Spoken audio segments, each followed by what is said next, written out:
L'invité de la matinale, Pierre-Hugues Dubois. Votre invité ce matin, Pierre-Hugues, est François Molins, ancien magistrat. Il a été procureur général près de la Cour de cassation. Il est aujourd'hui engagé dans la vie civique avec Parlons Démocratie, une association de sensibilisation aux grandes institutions via notamment des déplacements dans les écoles de France. Bonjour François Molins. Bonjour. Et merci d'avoir accepté notre invitation ce matin. 46 ans de carrière au service de la justice. CV impressionnant. Vous avez notamment été procureur de la République de Paris entre 2011 et 2018, en poste donc lors des attentats de Charlie Hebdo, de l'hypercacher du Bataclan.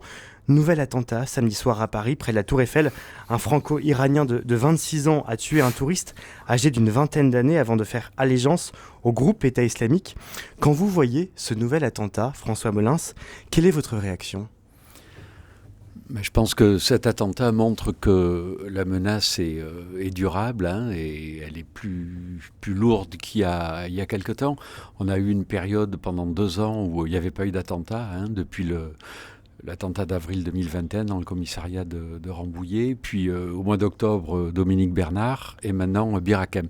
Donc tout ça, je pense que ça signe une menace qui est durable, qui va durer longtemps, et qui est le facteur d'une menace à caractère endogène, avec effectivement un certain nombre de terroristes qui sont très endurcis.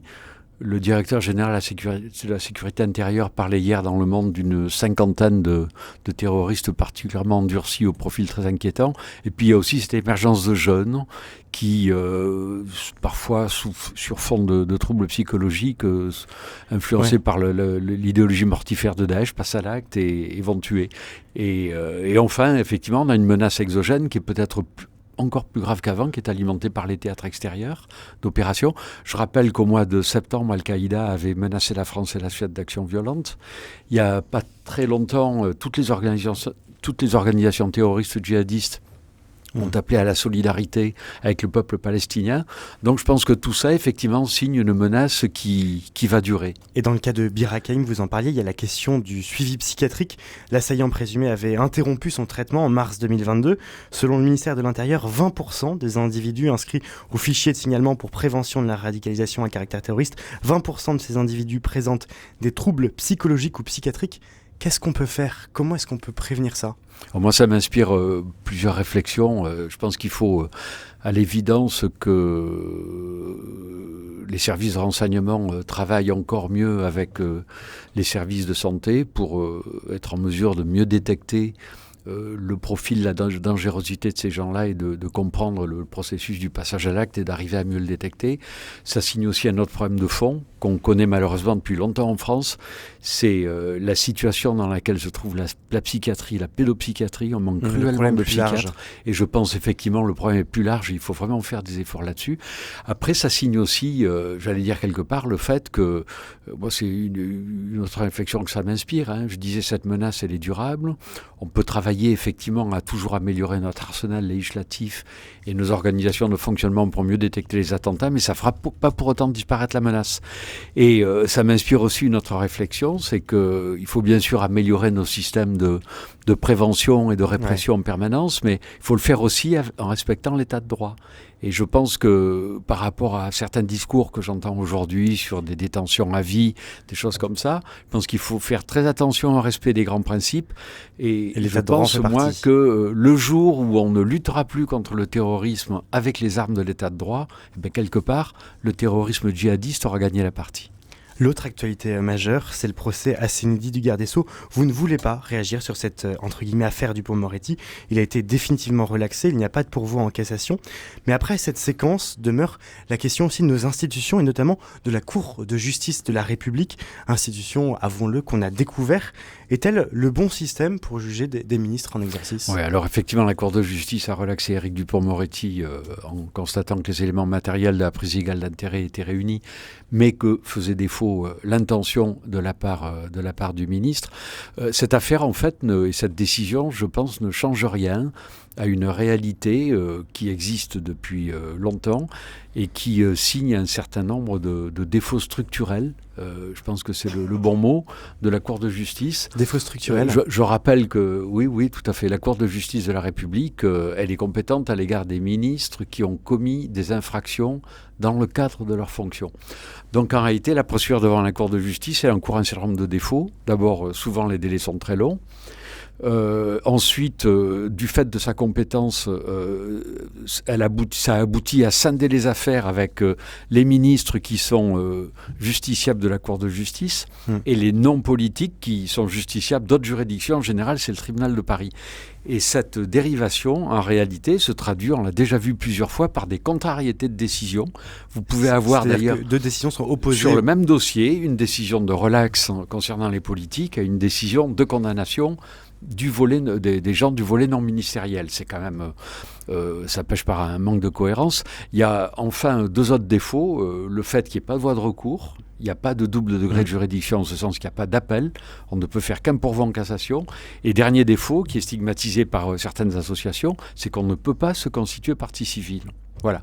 Donc, ces défauts structurels, ils sont là, ils sont tellement présents que je rappelle que le président de la République avait engagé un processus de réforme constitutionnelle au printemps 2018 pour réformer, supprimer la Cour de justice de la République et instaurer un système tout à fait différent où les politiques et les autres auraient été jugés par la même juridiction. Dans le projet, pour vous, c'est plus logique. C'était la Cour d'appel de Paris. Et cette réforme constitutionnelle, je le rappelle, a été bloquée et abandonnée à cause d'une affaire, qui est l'affaire Benalla, qui, au printemps 2018, s'est traduit par le blocage du processus parlementaire. Donc les problèmes structurels, ils existaient avant, ils ne prendront pas fin avec cette décision, et je pense qu'un jour, il faudra bien les régler. Nous sommes avec François Molins. François Molins, cette interrogation autour de la CJR, elle est aussi le reflet de la méconnaissance des Français pour la justice. On découvre la justice, on a l'impression qu'elle est très loin, cette justice, qu'il y a de plus en plus de temps aussi entre la justice, entre le temps de la justice et le temps médiatique, le temps politique. Est-ce que la justice est trop lente ou est-ce que c'est les médias et la vie politique qui est trop rapide ? C'est sûr que le temps judiciaire n'est pas le temps médiatique. La justice, effectivement, souvent est lente, elle prend son temps, mais même si elle était rapide, elle ne sera de toute façon jamais égale au temps médiatique. Je pense qu'il faut respecter son cours. Moi, ce qu'on peut regretter aujourd'hui, c'est que la dérégulation, les réseaux sociaux font que les grands procès du procès équitable sont violés au quotidien. La présomption d'innocence, elle est violée au quotidien. Les grands procès sont violés au quotidien. Non, je veux dire, les principes du procès équitable ne sont pas véritablement respectés. Regardez ce qui se passe sur les réseaux sociaux. On stigmatise le comportement d'un tel ou tel autre. Sa présomption d'innocence est immédiatement foulée aux pieds alors que son cas n'a pas encore été soumis à la moindre juridiction. Donc je pense que ça pose quand même un problème en termes d'évocation des reproches qu'on peut faire aux gens. Mais encore une fois, le temps médiatique n'est pas le temps judiciaire. La justice, elle doit prendre son temps, elle doit respecter les procédures, elle doit respecter les droits de la défense. Et pourtant, les gens, les Français, on est tous dans ce temps médiatique. Et donc, il y a ce lien qui semble distendu. Qu'est-ce que l'affaissement de ce lien dit aussi de l'état de notre démocratie, de notre discours public, notre rapport au discours public ? En fait, on a l'impression que la justice est très loin. Je pense qu'il y a un paradoxe dans tout ça. Il y a des fortes attentes vis-à-vis de la justice. Il faut en tenir compte. Elle montre aussi que nos concitoyens attendent beaucoup de la justice et de l'institution judiciaire. Et tout ça, ça nous renvoie, moi, à l'engagement qui est le mien là depuis que j'ai rejoint cette association Parlons démocratie. Je pense qu'on vit dans un pays qui, comme pour d'autres, dans lequel la démocratie est quelque chose de fragile. Il faut absolument la renforcer. Et c'est la raison pour laquelle, moi, je suis rentré dans cette association qui a pour but d'aller donner des informations à la fois bénévoles et gratuites auprès des publics de jeunes, ceux qui demain seront peut-être appelés à voter, pour qu'ils connaissent mieux les institutions, mieux les enjeux de la démocratie et qu'ils appréhendent aussi mieux les enjeux démocratiques du fonctionnement de l'institution judiciaire.